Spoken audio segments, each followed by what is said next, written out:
میرا نام افتخار احمد ہے۔ میرا سوال ہے کہ لوگ اپنی گاڑیوں پہ حصول برکت کے لیے یا اللہ، یا رسول اللہ، درود شریف اور دیگر مبارک نام لکھتے ہیں اس میں گرامی، تو آیا یہ ہمارے لیے لکھنا اچھا ہے؟ کہیں ہم اس سے گنہگار تو نہیں ہو رہے ہیں؟ کیونکہ روڈ پہ چلنے کی وجہ سے اس کے اوپر گرد و غبار، صفائی کے لیے جو کپڑا استعمال کیا جاتا ہے اس کے بھی بعض ٹائم پہ پاک ہونے کی کوئی گارنٹی نہیں ہوتی، تو اس حوالے سے ہماری رہنمائی فرما دیں کہ ہم اس کو استعمال کرتے ہوئے لکھتے ہوئے گنہگار تو نہیں ہو رہے۔ آپ جو فرما رہے ہیں نا ادب کے تعلق سے، واقعی ایسا ہی ہونا چاہیے ادب۔ البتہ اب اس کو ہم منع نہیں کر سکتے کیونکہ اس پر یہ لوگوں کا معمول ہے، عرف ہے۔ خالی گاڑی پر نہیں لکھا ہوتا، عمارتوں پہ لکھا ہوتا ہے ماشاء اللہ وغیرہ، مسجدوں پہ لکھا ہوتا ہے، مدارس کے بورڈ لکھے ہوتے ہیں، اور جگہ جگہ یعنی کہ سمجھو کہ اسلامی ممالک میں خاص کر مکہ مدینے میں نے دیکھا کہ روڈوں پہ وہ بورڈ دیکھے ہیں، صلی علی النبی، اذکر اللہ، اللہ کا ذکر کرو، نبی پر درود بھیجو۔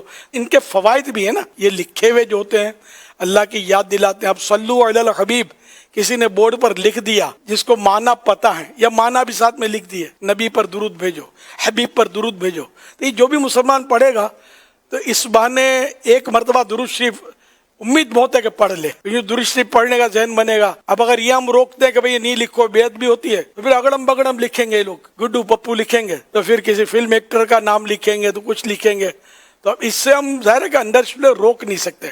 ساری مسجدوں کے نام، مسجد نبوی شریف علی صاحب الصلاۃ والسلام، اب گنبد خضرا جگمگا رہا ہے، جو اڑتی بھی گرد جو ہے وہ اس کے بھی تو بوسے لیتی ہے نا، چومتی ہے نا۔ کعبہ شریف کا غلاف ہے، اس پر آیتیں لکھی ہوئی ہیں، اس پر بھی گرد آتی ہے، بارش آتی ہے، پانی بارش کا پھر وہ نیچے بھی تشریف لاتا ہے پانی۔ تو یوں ظاہر ہے کہ ہر چیز کو ہم ایک دم سے کہہ دیں کہ بھائی یہ گناہ کا کام ہے، تو توہین ہے، تو بے ادبی ہے، تو یہ نہ کہا جائے۔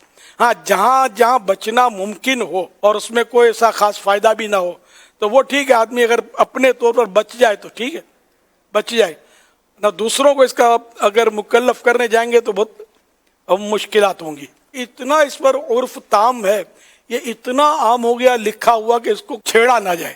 کون سی گاڑی ہے جس میں نہیں لکھا؟ اب اللہ کا نام ہے تو برکت والا، اس کا تو انکار ہے ہی نہیں۔ ادب کرنا چاہیے، کپڑا گندا نہ لگایا جائے اس پر وغیرہ، اس کو اس طرح دھو کر گٹروں میں پانی نہ بہایا جائے، یہ احتیاطیں کریں۔ کار کے تعلق سے میں کہہ رہا ہوں، گاڑیوں کے تعلق سے، کہ جیسے شیشے کے اوپر اسٹیکر لگتے ہیں اس طرح اندر سے اسٹیکر لگتے ہیں، اور یہ بھی ایک بالکل عام بکتے ہیں، یہ بھی کہ وہ اس کو اتارو تو وہ اندر سے لگ جاتے ہیں، یعنی آپ کی گاڑی کے اندر سے لگتا ہے، وہ باہر سے لگتا ہی نہیں ہے۔ اندر سے لگائیں تو باہر سے اس کو پڑھا جاتا ہے۔ تو جن سے یہ ممکن ہے اور جن کو ایسا لگتا ہے کہ ان کا تسلی اطمینان اس میں ہے، تو وہ اللہ اور اس کے رسول کا نام بھی لگائیں، درود پاک بھی لگائیں، بسم اللہ شریف کا بھی اسٹیکر لگائیں، اور اگر اندر سے لگا لیں گے تو یہ کہ ان کو تسلی ہو جائے گی اور دل پر ان کا بار بھی نہیں پڑے گا۔ لیکن اب اللہ کا نام لکھا ہوا اندر سے، باہر بھی کوئی ایسا گندا کپڑا لگائے گا نا تو مزہ نہیں آئے گا، وہ دل مانے گا نہیں اس کو۔ تو یہ اب اپنے طور پر بندہ احتیاط کرے، جو دھوتا اس کو احتیاط سمجھائے۔